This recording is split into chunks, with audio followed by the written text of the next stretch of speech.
We have not seen the full unedited version. Rather than ask these sorts of questions about me, maybe you should be going and doing what we do and go investigate.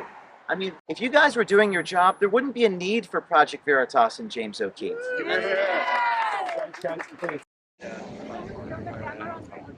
All right. Okay, so James, it's looks great to be over the Yeah. camera, and so are we rolling on the too? Can I just ask you before we film this if you want, but the characterization on Twitter of the far right activist group? I'll give you a chance to repeat that. All right. I mean, All right. Fair enough. Good luck, John. that is the reputation you have. Okay. I might bring that up. So. Sure. Okay. So name title, just so I have that on tape when you get it. James O'Keefe, Project Veritas. Okay, James, real quick, talk about the video.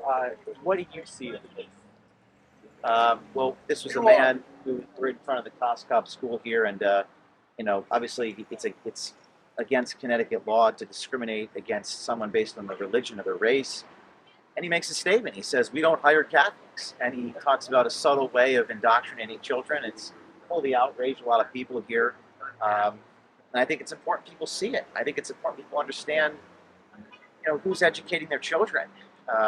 And we have to people to be honest. That's why Project Veritas does the investigative journalism that we do. What were the I mean, we obviously haven't seen the unedited video. Okay. What were the circumstances that led up to this? When was it filmed? Where was it filmed?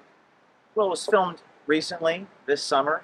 I did note your characterization of me as a, quote, far-right activist group. I don't fully understand. I think that's an unfair characterization. We're investigative reporters. And what's great about our journalism is that you can see the people's faces. You can see the people's lips moving, quite unlike many of the tactics used by our media today, where you don't see anyone's lips moving. You don't see the anonymous sources of what they see or the intonation of their voices. You can see this assistant principal's face. You can see him laugh when he says that they don't hire Catholics. In fact, I reached out to him for comment. We'll be putting that video out here shortly. And we have a statement from the superintendent. So I think the characterization by News 12 that we're a far-right activist group is frankly an unfair and unjust characterization of the work that we do. All right, duly noted. Again, as I mentioned a minute ago, we have not seen the full unedited version. But no media, including News 12, you guys don't release the full, raw, unedited video. And frankly, sometimes that's to protect sources and methods. Journalists don't reveal the names of their sources most of the time. So it's kind of ironic for you to accuse me of not releasing the full when you don't release Well, I'm not accusing. I'm just asking because it might add context. The statement itself is quite ironic, given that you don't release your full reporter's notebooks. Okay, but James, are you willing to release your full reporter notebook? But James, in all fairness, we have not been sued for libel multiple times. And I've won every case, including most recently against the New York Times for defamation.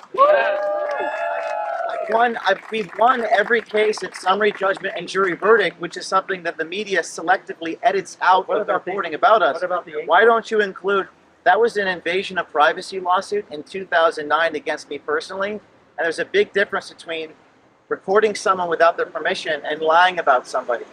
So we've never settled any lawsuits. We won on directed verdict in North Carolina in the Teeter case. We've won on motion to dismiss in the New York Times defamation lawsuit, and none of these things were included in the reporting on Project Veritas, which is precisely the selective editing that you're accusing me of. Keep in mind, I'm not accusing. I'm asking. Well, it's actually worse than an accusation. It's a statement of fact. Okay, well, the video is edited. We can agree on that. Right? So is your journalism. Okay. So the video is edited. All journalism is edited in a selective fashion. My question is, what do we not see in the video? You've seen everything in context. He said what he said. We stand by our reporting of what Boland said. But what question was he responding to? You see all of those questions in the video, and it's fully in context. And we stand by our reporting the way that any investigative reporter stands by their reporting.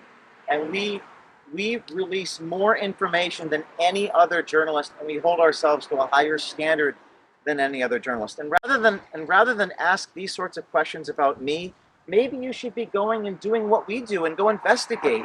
I mean, if if you guys were doing your job, there wouldn't be a need for Project Veritas and James O'Keefe. So Now they're going to respond to the truth because that's the truth. Okay, guys. I That's respect the truth. You can speak to him afterwards. This is our time. We booked this in advance, so please let us do our thing. And please. We just don't like your slant. Okay. Well, I'm asking relevant questions. The school board is going to be asking the same questions. So let me ask you this: since the school district has announced they're doing a full investigation, will you release the full unedited video to the school board so they can investigate what happened? Well, I'm not going to compromise my sources or my methods. No journalist in the history of media has ever released their full raw reporter notebooks. Well, 60 Minutes doesn't do that. When we're subpoenaed, we do, yes. And we've won on summary judgment and directed verdict. We continue to win all of these cases when we are sued for libel. We continue to win, and these are not reported by News 12. So my question is, in a world where you guys don't include our victories in court, isn't that selective editing? I'm giving you a chance. And this is my answer to talk about it right now. And this is my answer. Isn't it selective editing when the media doesn't include our victories in court in reporting on Project Veritas?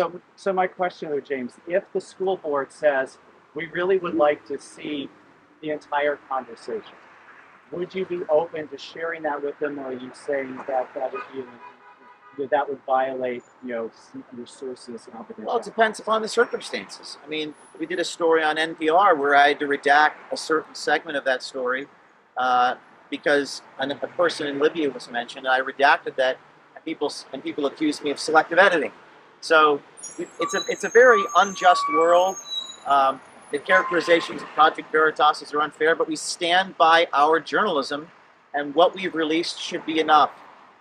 You should be asking these questions of the assistant principal. You should be applying as much heat on the school, because like I said, we're just doing the job that needs to be done, that the media should be doing. Well, we're asking a very tough question. And I appreciate you taking the time to actually come here and answer them. A lot of people wouldn't do that. What do you hope happens? What do you hope is the result of what you hope? I mean, I hope people understand what's really going on. I want the principal and the superintendent to be honest about what they're actually doing. That's my goal. My goal is honesty and transparency, not deception. So if they actually, if what the assistant principal said is that what he actually does, then he should just be honest. Scream it from the rooftops. We don't hire Catholics. We don't hire Christians.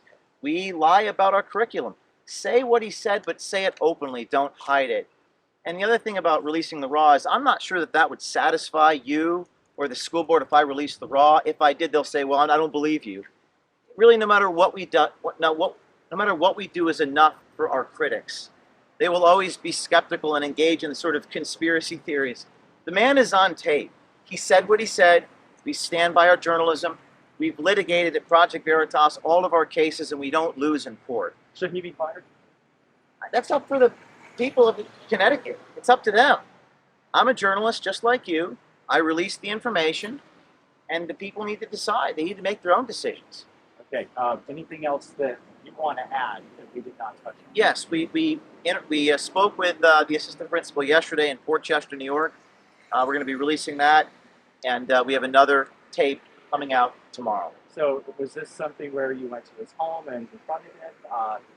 It was in a public place. It was Okay. in a parking lot in Port Chester, New York. Okay. Can you give us a preview of what he told you? Yeah, he said I shouldn't be doing this. He told me that he spoke privately, but he did not deny what he said. He just said I recorded him privately, and to that I said, well, whether it was private or not, did you do it? Did you do what you said? And then he said he's not going to talk to me, and he walked away. Okay. All right. Fair enough. Thank you. All right. I know it's a tough interview. I do appreciate your candor. Well, I love tough interviews. No, I know you do. But Good job. Thank you. I appreciate your candor. There you go.